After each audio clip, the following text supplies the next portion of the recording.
Всем привет, вы на канале Twinkie Time. Мы продолжаем проходить Coffee Talk, второй эпизод.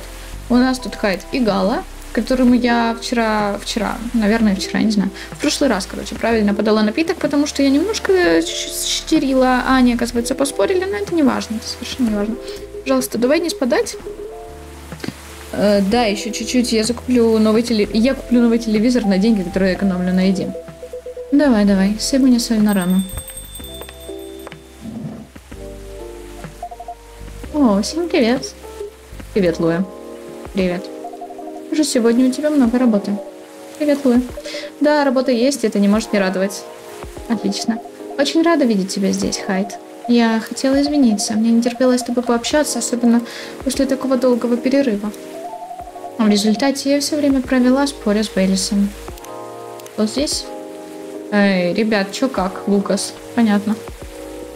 От Лукаса важная инфа, как обычно, ок. Ок, ладно. Тебе, наверное, уже надоели наши перепалки. Все нормально. За ними забавно наблюдать. Кстати, как у вас дела? Я расскажу, но только после того, как сделаю заказ. Ты же не против, Эллари? Конечно, нет. Чего бы тебе хотелось? Давай, пожалуйста, по факту. Я провела весь день, выступая на совещаниях и презентациях, так что у меня горло разболелось. Что посоветуешь? Однозначно что-нибудь с лимоном и медом. Отлично. С радостью выпью что-нибудь с лимоном и медом. Что-нибудь с лимоном и медом. Что-нибудь. Горло разболелось. Секундочку, у меня что-то было против горла. С лимоном, говоришь? Медом. А что? Что у меня было с... против?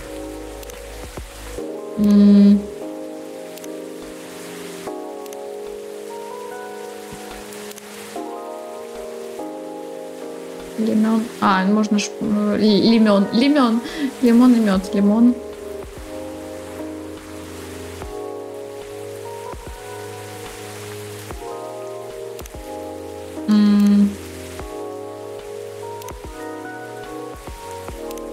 Не было, видать.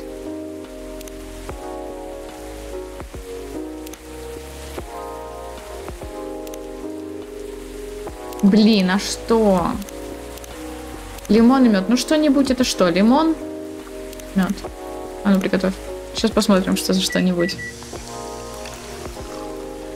Не, это не оно. Выли это.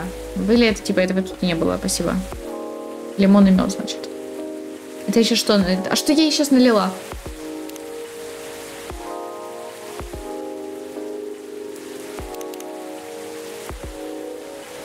А может лимон качество...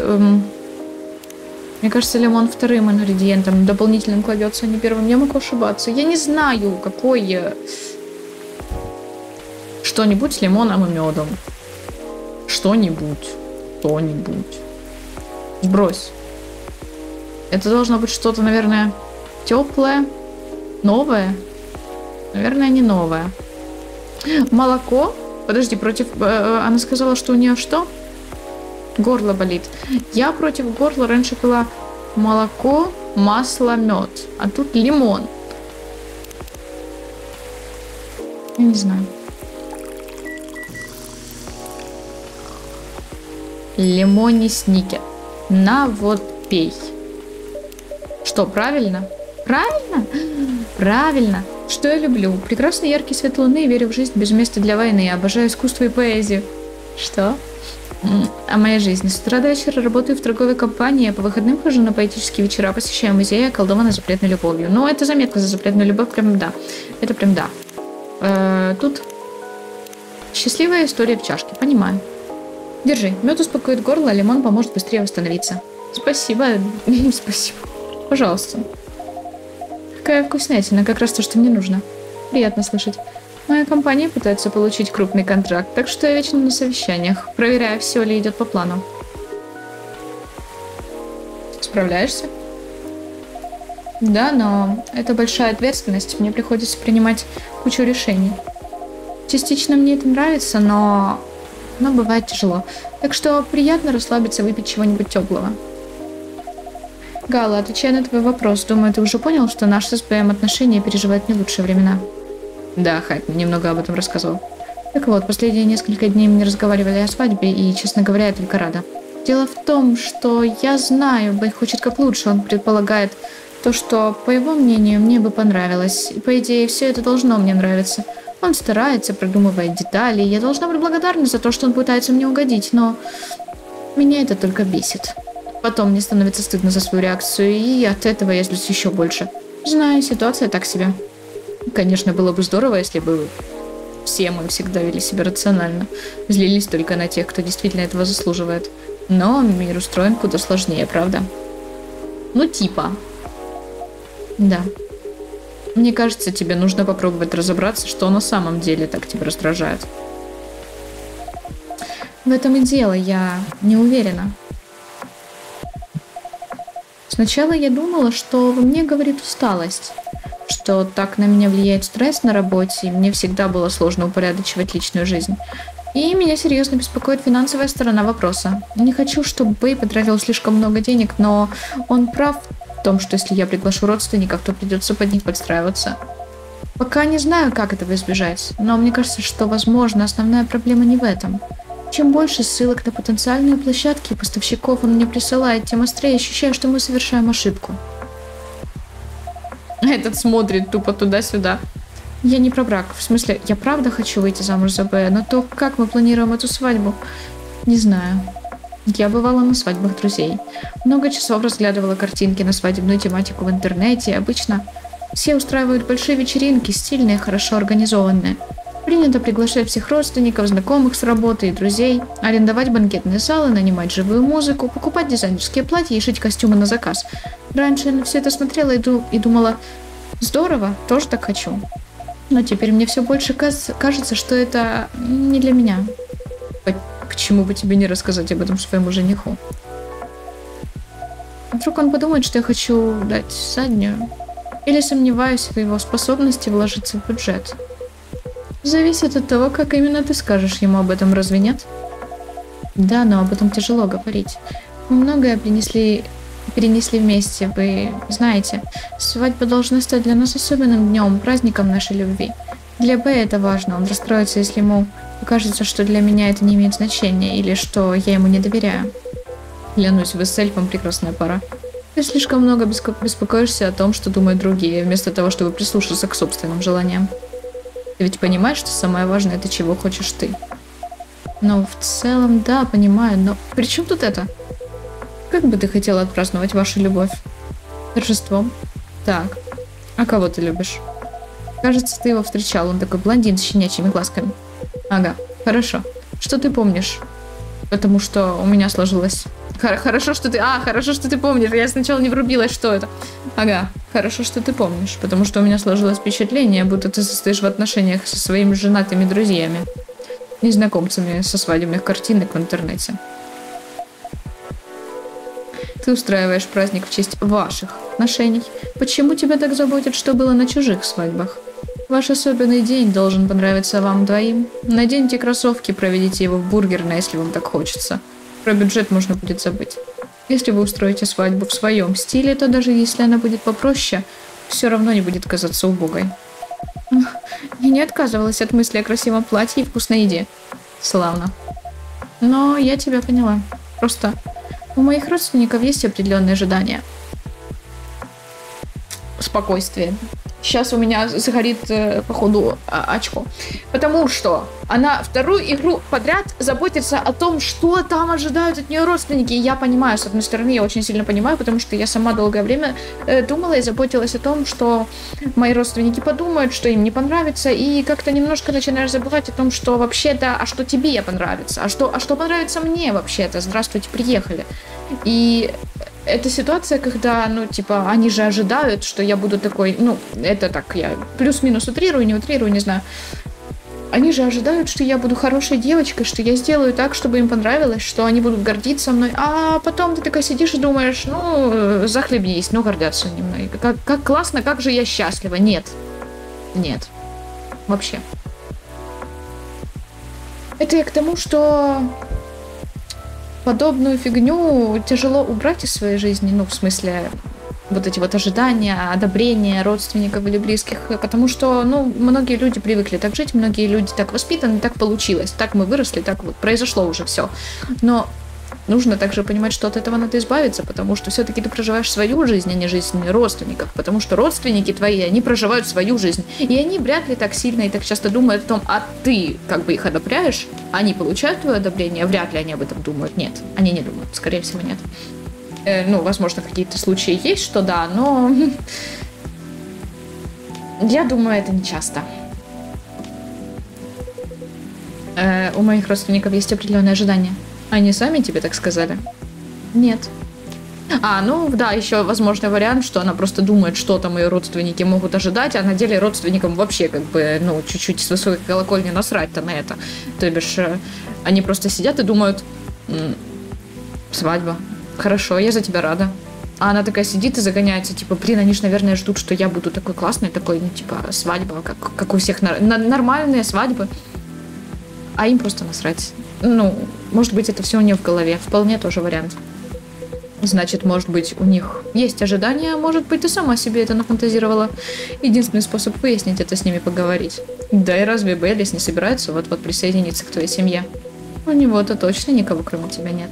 Я не к тому, что тебе нужно отозвать все приглашения и рассориться с родственниками. Но нельзя ставить их интересы выше своих. Ну ведь и правда.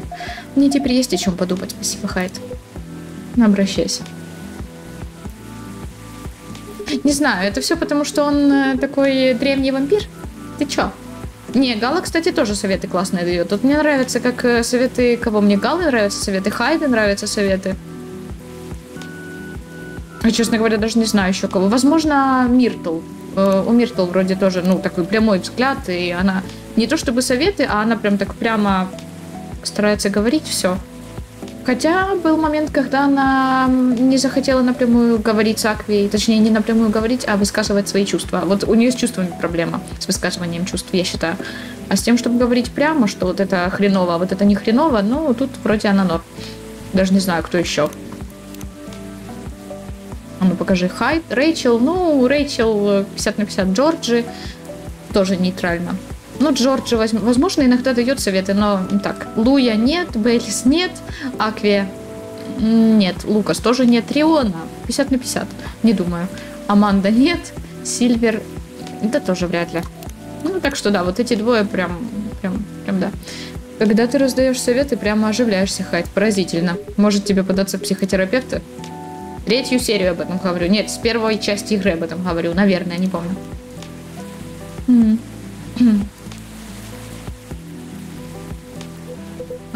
Спасибо, что веришь в меня. Я правда уже думала о карьере семейного психолога, но соглашусь с вашей обратной связью. Для такой профессии мне действительно слегка не хватает такта. Ты хочешь сменить профессию, Хайд? Ему надоела работа моделью. Она кажется ему слишком поверхностной, а он хочет заниматься чем-то важным, при этом не скучать. Это так, в 2 словах. Понятно.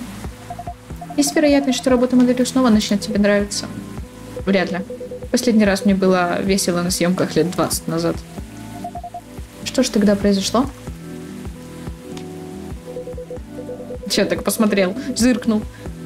Я участвовал в проекте, связанном с капсульной коллекцией одного молодого дизайнера. Она хотела сама снять все снимки. Дизайнер. Она сняла студию, притащила туда все наряды, пригласила визажиста. Потом достала старый фотоаппарат, прям музейный экспонат. Не видел таких 60-х. У дедушки есть старый черно-серебристый фотоаппарат с 2 объективами. Похоже выглядел? Да, совсем так, как ты описала. Дизайнерка сказала, что ей нравится, как этот фотоаппарат ловит свет. Что с ним дело пойдет медленнее. Так что мы сможем лучше друг на друга настроиться. Сначала я не придал этому особого значения. Начал позировать, перемещаться по комнате. Понял, что эти съемки особенные, все потому, что большую часть времени мы просто болтали. Она фотографировала меня раз в несколько минут, если не реже. Это необычно. Да, большинство фэшн-фотографов делают по 10 снимков подряд. Честно говоря, мне было ее немного жаль. Мне казалось, она не понимает, что делает, только зря тратит свое время. Но мы отлично провели время, можно сказать, подружились. В конце она разрешила мне снять остаток пленки. Я дурачился, снимал все подряд и напоследок ее портрет. Затем она позвала меня с собой в проявочную, чтобы я понаблюдал, как она проявляет фотографии и оценил получившийся результат. Ты всегда был неравнодушен к темным помещениям. Такой уж я. Фотографии вышли невероятными. На них я был действительно похож на себя, понимаете? Я себя узнавал. Больше всего мне запомнилось даже не это, а забота, которую она вложила в каждый снимок. Как она обрабатывала каждую фотографию в химической ванне, как развешивала их, сушила. Ее действия походили на магический ритуал. А ее портрет. Когда она его увидела, то прослезилась. Сказала, привыкла находиться по другую сторону объектива. Ей впервые по-настоящему понравилось, как она получилась. О, стань фотографом. Не знаю, что со мной происходит в последнее время. Обычно я небольшой фанат подобных историй и душещипательных монологов. Да и ладно. Нет, спасибо, что ты поделился. Думаю, у меня появилась идея касательно твоей новой карьеры. Мы внимательно слушаем, Луи, окажи нам услугу. Да-да. Может, дело в том, что я в последнее время много их вижу? Кого? Но, судя по всему, все больше людей решают снимать свои свадьбы на пленку. Потому что, как ты сказал, пленка красиво улавливает свет. Да и съемки проходят куда спокойнее. Может, рассмотришь этот вариант? Кто, я? Нет, другой вампир, который думает о смене профессии. Этот сарказм Хайда Галы, это было хорошо. Мне понравилось. Просто посмотрите на их недовольные лица. Что это такое? И Гала такой сидит. Они такие... Блин, это надо... Это я скриню. Это просто идеально. Что это такое? Я не могу, это слишком смешно. Это так забавно выглядит. Ой, мне кажется, я не совсем для этого подхожу. Знаю, в последнее время я омерзительно сентиментален, но все-таки не настолько. Мне тяжело перенести даже одну свадьбу, что уж тут говорить о нескольких в месяц. Ну, тогда забудь. Не-не, ни за что об этом не забывай. Это то, что тебе нужно, Хайд. Знаю, тебе нравится изображать из себя бравого, саркастичного парня, но ты ведь действительно сентиментальный и обожаешь общаться с людьми. Ты поможешь подружкам невесты разобраться с проблемами и наговоришь лишнего родителям. Самое главное, дашь этим людям кое-что незабываемое. Они будут смотреть на эти фотографии всю жизнь. И уж если это не считается за значительный вклад, то даже не знаю. Ты предполагаешь, что эти браки не развалятся? Не знаю, стоит ли обсуждать такое при Луи. Все нормально, я в курсе, что люди иногда разводятся, но это же ничего не меняет. Неважно, сколько длится брак, несколько месяцев или несколько десятилетий. Свадьба — это все равно незабываемое событие. А ведь я мог бы сделать карьеру в мафии. Ты безнадежен. Я уже клюю носом, так что мне пора. Делай, как знаешь, Хайд, какой же ты твердолобый. Только не засиживайся допоздна, ладно? Да, хорошо. Я тоже пойду. Мне предстоит много о чем подумать и много чего обсудить. Спасибо, Хайд, и удачи. Надеюсь, следующее приключение у тебя будет что надо. Наверняка. Доброй ночи. Пока. Well, hello. Ну вот, опять остались мы одни. Неправда, настоящие полуночники. Я так и не дождался твоего мнения насчет идеи со свадебным фотографом. Это ведь полный бред, да? Чё нервничаешь? Решение принимать не мне, но я не думаю, что это бред. Похоже, тебе понравилось фотографировать на пленку, и ты любишь находиться среди людей, разве нет? Да, иногда. Но я не романтик. Люди женятся, думают, что это их первый шаг в вечность. Но нет такого понятия, как вечность. В итоге все разочаровываются, а затем... Не хочу показаться слишком унылым. Получается, ты не веришь в любовь? Верю, конечно, но только в любовь определенного вида. Мы можем выбрать человека, которого хотим поддерживать, в компании которого нам нравится находиться. Это можно делать годами. С друзьями, родственниками, любимыми. Но по большому счету мы все равно остаемся отдельными личностями. Не бывает такого, чтобы две души стали одной. Это неправда. Уже я это знаю, потому что пытался, но у меня ничего не вышло. И ты жалеешь, что пытался? Нет, наверное, нет. Но я понял, что брак и прочее — это не для меня. Когда приходит это осознание, то будто обретаешь свободу. У меня появилась энергия для укрепления других отношений, которые приносят мне больше удовлетворения. В то же время, когда я вижу людей, которые искренне верят в брак, решаются быть вместе, разделить свою жизнь с другим человеком. Пусть большинство в результате расстаются, в этом есть нечто прекрасное. Вот ты наблюдаешь, как бабочки слишком близко подлетают к огню. Или распускается цветок, для которого не существует идеи задания. Ничего себе ты такой философ, я грыбу. Что касается меня, я опалил себе крылья, но я еще здесь. Тот день, то мгновение, когда я сказал, что мы будем вместе навсегда, и действительно поверил в это, я чувствовал себя живым. О, блин, интересно, с кем это было? Вряд ли с Галой. Ну, точнее, точно не с Галой. Вряд ли с Галой. Это прозвучало так странно. Они же, типа, друзья. Типа. Если тебе знакомы эти эмоции, то ты должен понимать, что любовь хороший повод для праздника. Помогать другим, что ли, ответственный день – это достойное дело. Ты хитрюга, Валери.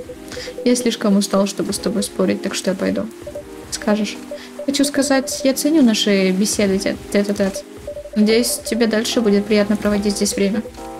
Но мне здесь всегда хорошо. К тому же... К этому все и сводится, верно?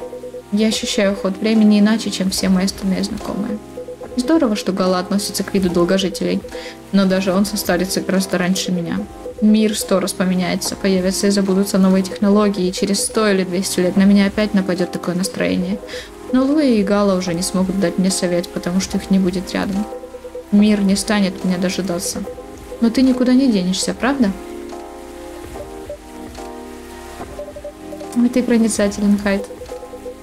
Ты уже достаточно хорошо меня знаешь. Это он намекнул, что он знает, что она не человек? Он намекнул на то, что он знает, что она останется? Типа, а что, если она инопланетянка, они живут долго? Сколько они живут? Тут был какой-то момент, где говорилось о том, сколько у них во Вселенной живут люди, существа с иных планет. Лукас, угадайте, где я, потому что я без понятия. Понятно. Будет справедливо, если я немного узнаю о тебе в ответ. Думаю, ты прав. Что ж, буду с нетерпением ждать. Продолжение разговора. Приятно знать, что сколько бы времени ни прошло, мне всегда будет на кого положиться. Ой, это так мило! Блин, это так мило. То есть она реально долгожительница, либо она бессмертная тоже? Я не знаю. Я не думаю, что инопланетяне бессмертные. Это же, наверное, нет? Или да? Я без понятия. Спасибо за доверие. Мы высоко это ценим. Опять мы. Ну, тут точно уже прям прямой текст. Мы высоко это ценим. Не сомневаюсь. И на этом, думаю, самое время пойти выбрать себе пленочный фотоаппарат. Ничего страшного точно не произойдет. Точно. Береги себя, дружище. Слышишь? И ты, Риона, ты потерялся Лукасу?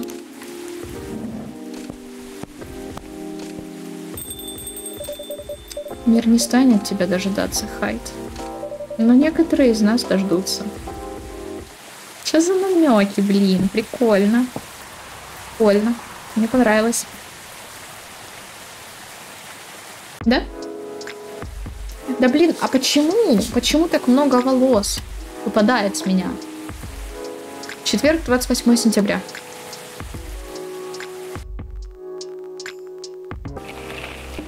Новая технология распознавания не различает хоббитов и гномов. Наш обзор. Роботов просят дать отдельные советы. Выгорание эльфов существует, как его избежать? Не знаю, я полуэльфийка, поэтому понятия не имею. Ничего не знаю про выгорание. Рэйчел, у всех девушек есть свои секреты. Ладно. Лукас, всем супер утречка, башка болит, чувствую себя отлично, под вопросом.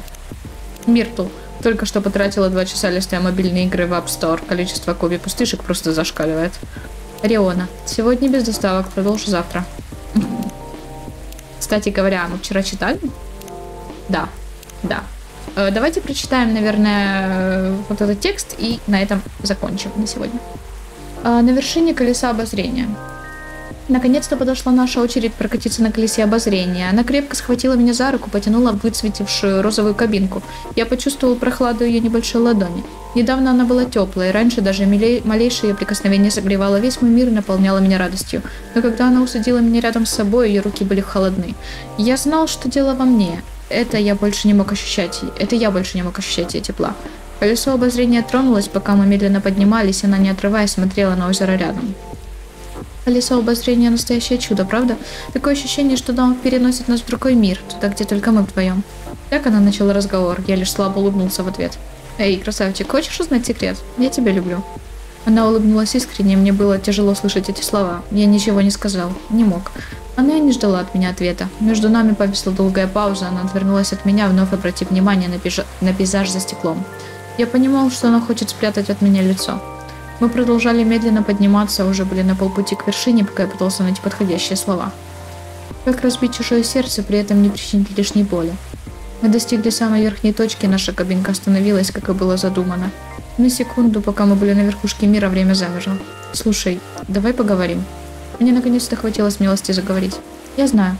Знаю, что ты собираешься сказать. Ты уже несколько месяцев об этом думаешь, да ведь? Опять эта искренняя улыбка. Лучше бы она припасла ее для того, кто мог бы полюбить ее так же сильно, как она любит меня. Парень, который собирался вот-вот разбить ей сердце, этого ее не заслуживал. Прости меня. Прости. Я думала, что готова к этому, но... Я лишь делала вид, что готова. Глупо вышло, правда? Нет, это моя вина, мне так жаль. Она горько хохотнула, ее наполненные слезами глаза блестели за стеклами очков. Ты заслуживаешь лучшего, прости. Давай еще чуть-чуть притворяемся. По крайней мере, пока мы тут наверху. Пожалуйста. Я проклинал Вселенную за то, что та позволила ей полюбить не того человека. Я проклинал себя за то, что позволил ей полюбить себя. Колесо обозрения тихо скрипнуло, вновь двинулось. Теперь уже вниз. Это грустно. Хотя иногда я люблю грустные истории, потому что... А почему нет? Ну, не всегда. Чуть не заплакала, честно говорю, чуть не заплакала.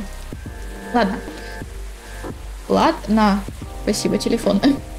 Спасибо вам, девчата, за просмотры. Не забудьте подписаться на канал, на Инстаграм, на Твич, а также ставьте лайки, оставляйте комментарии и кликайте на колокольчик. Всем отличного настроения и до встречи в следующих видео.